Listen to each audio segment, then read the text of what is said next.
StrayAllDay.com. You are now tuned into the show. You learn the discipline to show up day after day to do the work, the confidence to put yourself out there boldly and authentically, and the mental toughness to continue showing up, doing the work, putting yourself out there, even when the success you've expected to achieve has yet to be achieved. And on top of all this, you get a huge dose of personal initiative. That is the go-getter energy that moves any one of us, including yourself, to go and make things happen instead of wait for things to happen. And then we put all this together to a series of frameworks, approaches, insights, strategies, and techniques, all underneath the umbrella of one unifying philosophy that is called work on your game. My name is Dre Baldwin, also known as Dre All Day, and welcome to the show.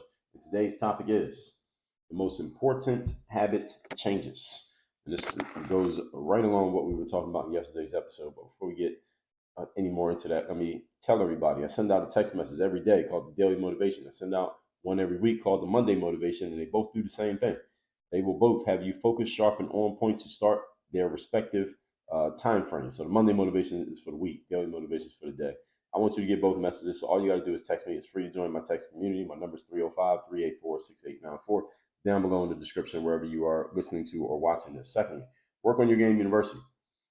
That is the only place in the world where you can be coached by me. If you would like me to be your coach, if you would like to work with me directly, we focus on 4 specific areas: mindset, strategies, systems, and accountability in Work on Your Game University in that particular order.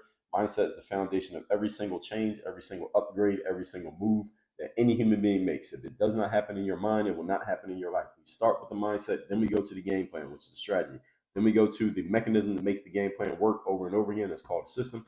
Then we make sure everybody is doing what they're supposed to do and everything is doing what it's supposed to do, also known as accountability. That is our process. That's what we do in Work on Your Game University. If any or all of those pieces sound like something that you need, and they are, go to workonyourgameuniversity.com. That link's down below in the description. You can schedule a time to get on a call with me or somebody on my team. We'll talk about where you're at, where you want to go, what you think is in your way, and if we can help you. If we believe we can help you and we believe you'd be a good fit for what we do, we will tell you what it is, how it works, and what it looks like. That's exactly how it goes. Go to workonyourgameuniversity.com. You can ask anybody who's a member. They'll tell you that's exactly what happened, what I just told you. So all that said, let's get into the topic, which again is the most important habit changes. Definition of a habit is a subtle or regular tendency or practice, especially one that is hard to give up. The most important changes we need to make in life are not these big bang one-off changes.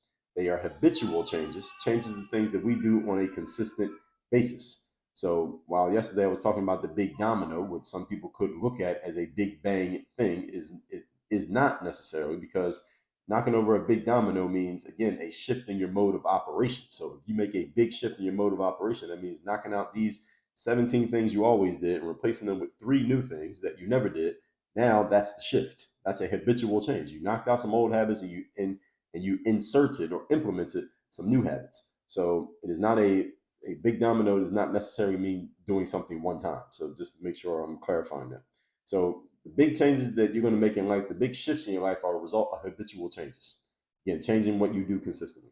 When we change what we do consistently, that creates a sea change. See, not like see with your eyes, but SEA change. That just means like a big shift, an overall shift in the trajectory of our lives. So let's talk about the most important habit changes that you can make. I'm going to tell you exactly what they are. So all of you can apply these to anything in your life, and you can actually start right now from the comfort of wherever you are listening to me. You can do this from the gym, from your car, from your office, from your bed, from your bathroom, wherever you are listening to this. You can start making these changes immediately. Point number 1. Topic once again is the most important habit changes. Number 1, make a change from shutting down to opening up. And I'll tell you what this means. Instead of, when faced with a challenge, saying to yourself, I can't, which is what a lot of people do, whether you say it or you think it, instead of saying I can't, instead ask, how could I? Instead of saying I can't afford it, for example, say, how could I afford it? Instead of saying I don't have time, say, how could I make this work given my available time? See, these questions these alternative questions I'm giving you, these are you asking questions that move your mind to action. These questions are basically giving your mind a directive to think, which is what it's there for. And the challenge for many people is that they don't think. You ask somebody a question, what do you think? And they say, I don't know. Well, see, the question, I didn't ask you what you know. I asked you what you think. See, notice nobody ever says, I don't think. But a lot of people should say that because they don't. So what I'm suggesting to you here is that you start asking yourself better questions I got a book called Ask Yourself a Better Question. So if you want some help with that, go to workonyourgame.com/books with an S on the end. You can grab that book called Ask Yourself a Better Question. You might as well grab several while you're there, because nobody who reads just one book. All right, so you might as well get a bunch of them. I got a bunch. The whole point is asking yourself better questions, open-ended questions that challenge your mind to think. You ask yourself an open-ended question, your mind has to go to work to answer it. You ask yourself a closed question or tell yourself a closed statement, your mind does nothing because you already decided. You say, I can't afford it. Okay, then your mind doesn't have to think. But if instead you said, how could I afford it? Now your mind has to think.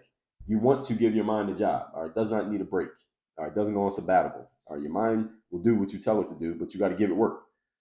Challenge for many of you is that you are paying your mind a full-time salary while you're only requiring it to work part-time. That's a good one right there. Let me say that again. Many of you are paying your brain a full-time salary of oxygen and blood, but you are only requiring it to do part-time work because you're not giving it a job. You're not asking good questions. I'm gonna write that one down while y'all are listening to me right now. That one was good. I got to give myself credit for that one. Let me write that down while I'm saying it. I'm gonna say it one more time. So y'all, I'm gonna voice text this. Many people are paying their mind a full-time salary while only requiring of it part-time work. All right, that's what's happening with a lot of you. So I just voice text and wrote that down. Sometimes I say some good stuff on record. I got to write it down so I don't forget it. See, these default shutdowns in the mind are why there will always be unsuccessful and mediocre people at best. These people will never be more than mediocre. And there's a bunch of humans who fit this description. Most people fit this description, as a matter of fact. Why? Because most people don't think, nor do they challenge themselves to think. Or when they are challenged to think, they immediately shut down because they're so used to not thinking that they don't want to be challenged to think. They actually get annoyed when someone challenges them to think. Most people allow their minds to get them stuck in one position, and if you don't challenge your mind to think and get you out of a certain circumstance, it will leave you right there to shrivel up and die. Your mind does not care what job you give it, but it will do any job you give it. Let me say that again. Your mind does not care what job you give it, but it will do any job you give it. Everybody understand what I'm saying here? So you have to give your mind actual work to do so it can be productive, but you got to give it productive questions to work with. You got to give it some good groceries to cook. Right? And the challenge for many of you, I'm writing something else down.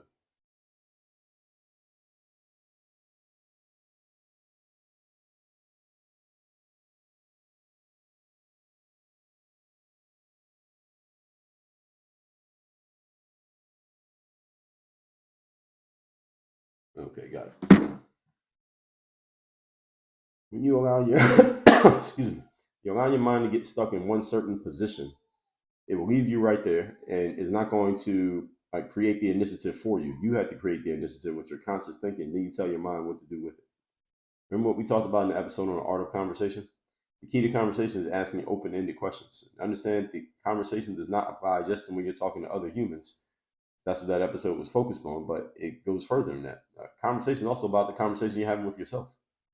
Do you ask yourself open-ended questions that challenge your mind to think, or do you give yourself closed statements that settle matters without even considering if there is an alternative angle? Remember when I was turning 16 years of age? I grew up in the city of Philadelphia, Pennsylvania, and in the state of Pennsylvania, the legal driving age is 16. My mother asked me, what do you want for your birthday? And I said, I want a car. Now, she didn't ask what kind of car, and she didn't ask me if I had saved up any money or what the costs were. She just immediately responded with, we can't afford that. That was what she said to me. There was a look of disappointment, half annoyance on her face for me even suggesting that I wanted a car for my birthday. I did not end up getting a car, by the way.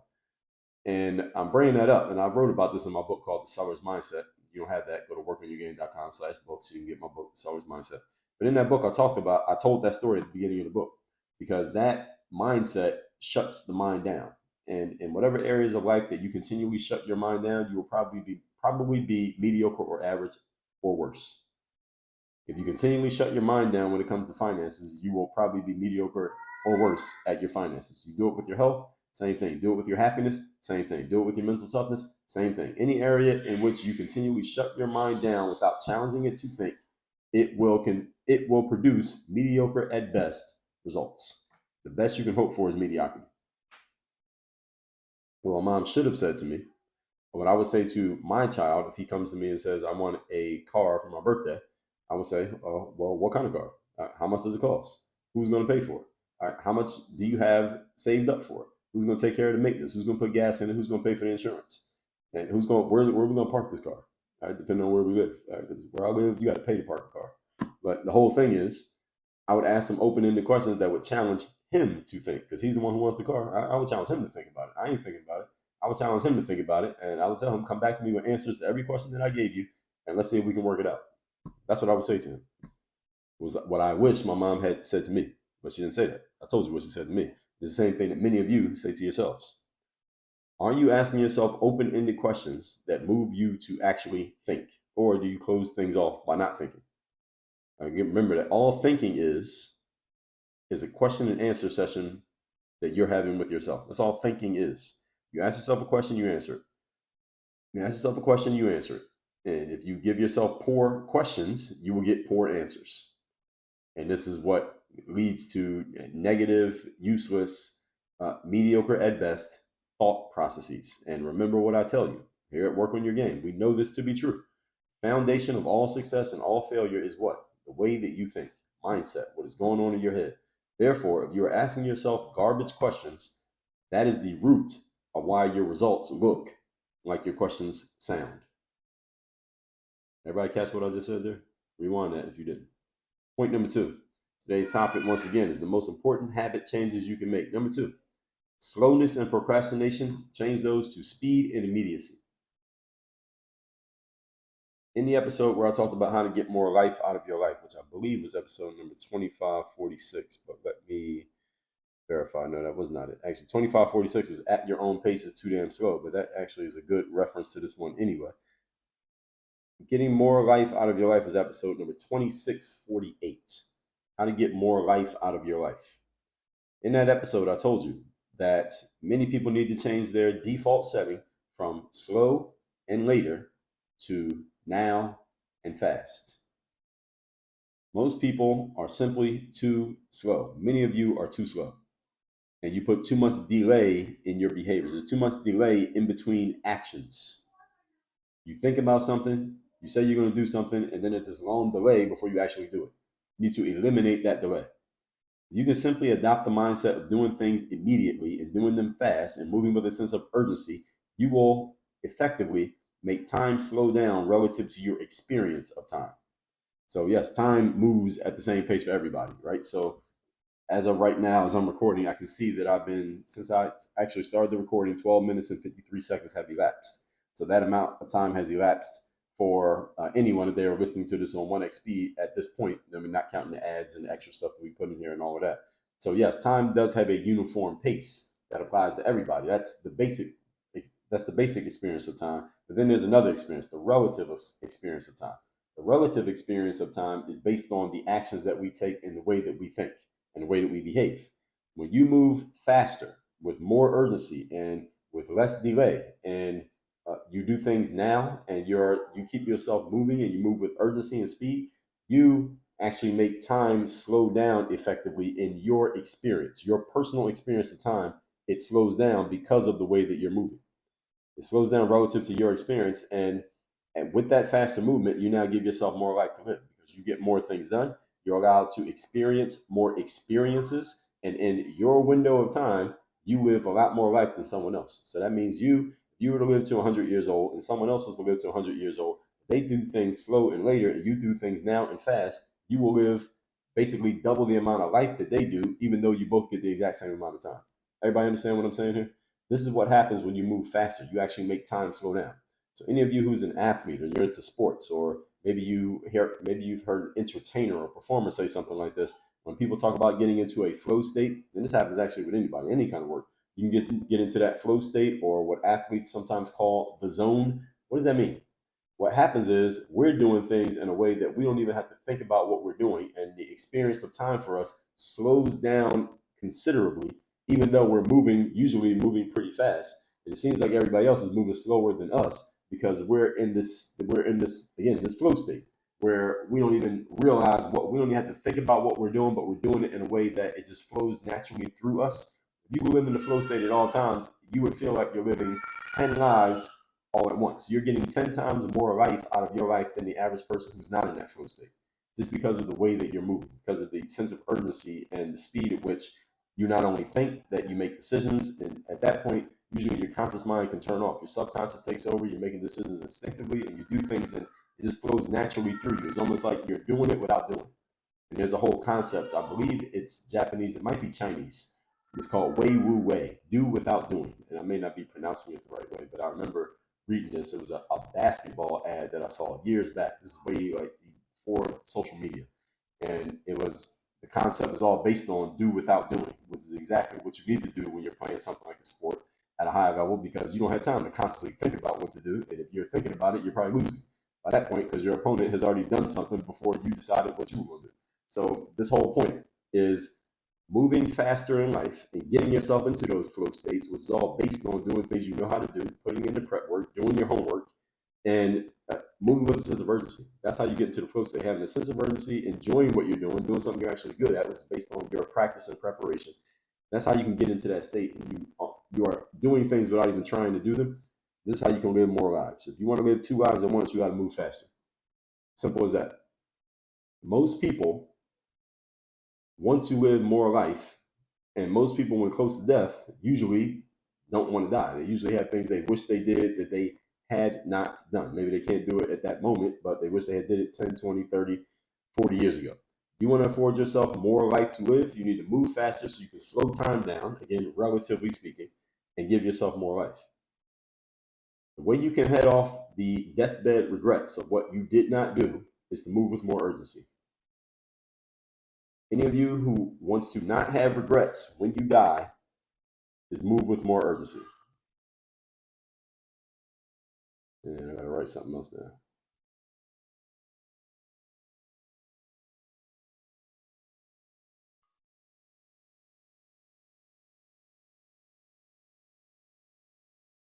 Okay.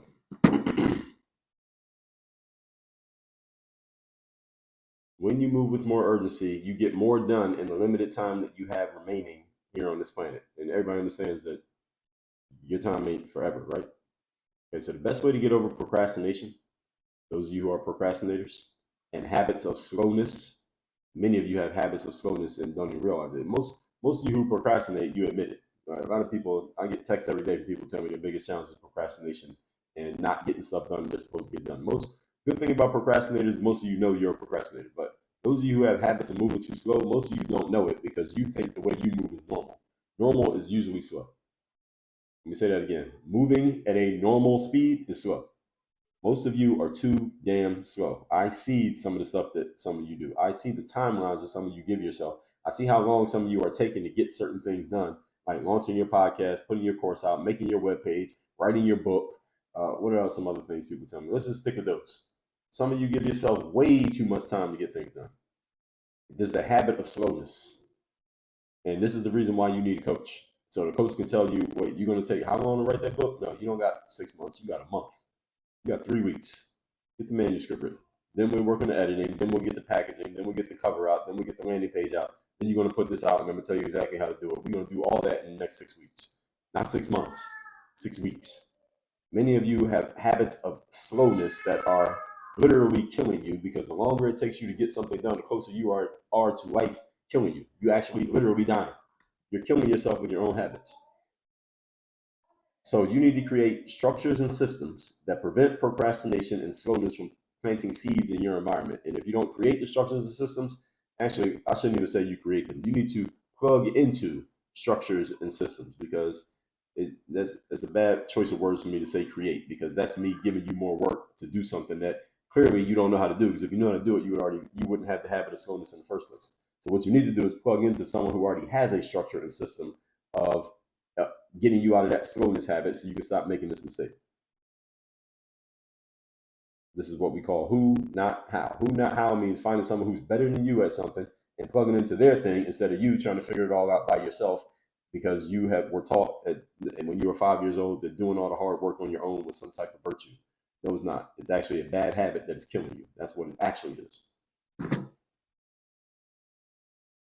Should I say that again?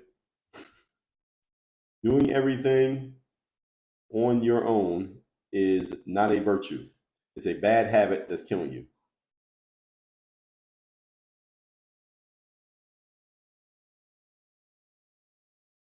I'm just taking a note here. Okay. I'm just saying some good stuff here. I got to take notes on these things. Sometimes I don't remember, and I don't want to wait till I listen back to the show to take these notes. Anyway, best way to get started with that, if you ask me, what I just told you is to join Work on Your Game University. Have me coach you on exactly how to do this because I'm the one that's telling you about it. So who better to tell you how to do it than me and work with you on doing it than me? I'm nominating myself. And I'll tell you where to apply it in your specific life and or career situation. This is not a cookie cutter one size fits all solution that we offer in the university. I will tell you how to apply it to your situation. Yes, the university, Working Together University, is a financial investment. In case any of you didn't know, yes, there is a financial investment in the university. Remember the episode that I told you about using your money to buy time? All right, so you see, we got answers to everything. Okay, you want to use your money to buy time because it allows you to achieve outcomes that much faster. So it was just a couple of days ago that we talked about that. So many of you remember it. Many of you are using your time to buy money. That equation is not adding up in a way that satisfies your desires, right? Or your goals. So how long you want to keep repeating the same habits? I mean, this is literally what we're talking about here today is eliminating the habits that don't work. Moving on to point number 3. Today's topic, once again, is the most important habitual changes you need to make in your life. Number 3, eliminating the unnecessary. In other words, the 80-20 principle actually being applied to your life, not knowing about it and repeating it and nodding your head when you hear it, but actually applying it. Implementation, folks. 80-20 principle says that 80% of your results come from 20% of your inputs. The inverse says that 20% of your results come from 80% of your inputs. In short, that means most of the things that you do are very low ROI activities, i.e., bad uses of your time. Time makes up life. That means you are using your life to do a whole bunch of stuff that is completely unnecessary. That's what it means. We do a whole lot of stuff that doesn't produce results for us, but we do the things over and over again, even though they don't produce results out of sheer habit. We just have the habit of doing useless stuff and we just keep doing it. This is it. Let me say that one more time. Many of us humans, all of us as a matter of fact, because we all could always be 80-20ing our behaviors, we all do a whole lot of useless stuff that is not producing anything, and we keep doing the useless stuff out of sheer habit, for cosmic habit force. Napoleon Hill talks about this in his book Think and Grow Rich. One of the 17 principles of success is using cosmic habit force, but it works against us as well as it works for us if you don't take control of it.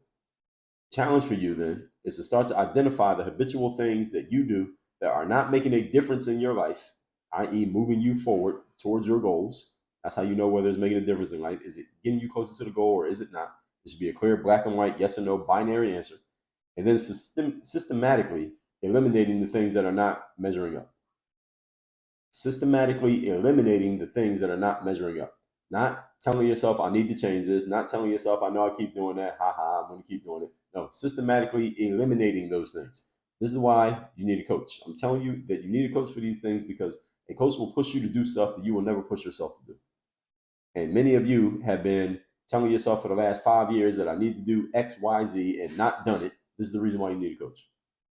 Because if you don't, another 10 years is going to go by and you're still going to be in the same spot telling yourself the same thing. Or even worse, here's the real tragedy. You stop telling yourself and you just accept that you're not going to do it. And there goes your life. You might as well die right then. You live another 30 years taking up space and using up all the oxygen, but you ain't doing nothing. You're not contributing. You might as well just shrivel up and die now. Are you going to do something or are you not? And what happens is when you eliminate the unnecessary things, they get replaced with you doing more of the things that do actually produce results. The good news is that the things that you do get involved in, the things that do produce results, there are much fewer of them in number than the things that don't produce results. So in other words, looking at the 80-20 principle, let's say there are 10 things you do every single day. 8 of those things you don't need to be doing at all because they're not really moving the needle or doing much for you. Only 2 of them are really making all the difference. So if you eliminate the 8 and just focus on doing more and more and more of those only 2 things that are left, you got a lot more time on your hands because you don't need the whole day to focus on those 2 things. You get those 2 things handled, you got the whole rest of the day, and you already hit all your goals. You already knocked everything out. So any of you who feels like you don't have enough time, this is why you don't have enough time because you're doing a whole bunch of nonsense that is not really doing anything for you, but you keep doing it. Again, out of cosmic habit force. Your habits are forcing you to do the same things over and over again. And until you break that inertia with an outside force that is stronger than the force of your inertia and stronger than the force of your habits, you will keep doing it, and your life is going to go by, and there you go, taking all that talent to the graveyard. I just described the next 40 years of your life if you don't do something different based on what I just told you. I'm going to let that point sink in. So when you're executing on this, you will have fewer things to do, more time to do them, and they produce even more results. Did you catch that? That's a win-win-win. Can you tell you the 3 wins again? Number 1, fewer things to do. Number 2, more time to do it. Number 3, you're producing even more results, even though you're doing fewer stuff and taking less time to do it. That is what we call win-win-win. And the reason many of you are shunning what I just told you, and your subconscious mind is telling you to not listen to what I just said, is because your habits are telling you that it can't possibly be that simple. Well, for you, it ain't. I just told you yesterday why most people don't knock down their big dominoes. So I got this all laid out for you here, folks. All right, you can believe me, or you can live and find out through trial and error. I would suggest you do it the fast way, which is taking my word for it, because I mean, you listen to the show. Do I sound like I know what I'm talking about? Let's recap today's class, which is the most important habit changes. Definition of a habit is a subtle or regular tendency or practice, especially one that is hard to give up. Most important changes in your life are not some one-off thing that you do. It's a shift in your habitual patterns, the things you do consistently. And the more of them you change, the more change you will make. Number 1, from shutting down to opening up. Instead of giving yourself closed statements, instead ask open-ended questions. They force your mind to think. Again, many of you are paying your mind a full-time salary while only requiring part-time effort. You need to start getting the work out of your mind that you are actually paying for. You're paying your mind 24 hours a day. Get it working for you 24 hours a day. How do you have your mind working for you when you're sleeping, you may be asked? Read my book, The Mental Workbook. I will tell you exactly how to have your mind working for you when you're sleeping, and I'm not joking. Point number 2, slowness and procrastination to speed and immediacy. Many of you move too damn slow. You are too slow to think. You are too slow to decide. You are too slow to act, and you are too slow to complete things. That this slowness is killing you, literally killing you, because you're getting closer and closer to death every day, yet still not achieving the things that you said you want to achieve. You're dying. Every day you are getting closer and closer to dying. I'm not lying. That's a fact. And many of you need to move a whole lot faster so you get more life out of your life before it is over. And one day it will be over. Point number 3, eliminating the unnecessary. 80-20 principle says that most of the things that you're doing are useless. You are doing a whole lot of useless stuff that is doing nothing for you, but it feels good because it allows you to conform to the way that you think and allows you to just give your habits what they want, which is do the same things the same way over and over and over again. The problem is those habits are, again, killing you, and you need to eliminate them. Once you identify what needs to be eliminated, need to be eliminated today. Not next week, not in 30 days, not a 6-week phase out period. Fuck all of that right now. And this is the reason why you need a coach, because many of you do not have the ability to do this to yourself. Listen, there are some habits that I don't have the ability to eliminate myself. This is why I invest in coaching, because I know there are certain things I won't do to myself, but somebody else will do them to me. Some things that I can't make myself do, but somebody else will make me do them. And we all need that. We all got to be able to utilize other people. There are 8 billion people on the planet. Why would you limit yourself to just one, especially when that one is not producing at the level that you want to produce at? And I'm talking about you and yourself. If I'm lying, somebody let me know. All that said, text me. Let me know you got some value out of this masterclass. Let me know you want to get the daily motivation text. My number is 305-384-6894. Secondly, work on your game university. You want to work with me directly? Are you ready for some no BS, no nonsense? Let's get to it and get things done and actually get more done in next year than you got done in the last 10 years. If that's what you're looking for, you need to go to workonyourgameuniversity.com. Let's stop playing around, stop bullshitting, stop thinking about what you want to do and telling yourself what you want to do and start actually doing it. Go to workonyourgameuniversity.com. I will be there waiting for you. Work on your game. Dre,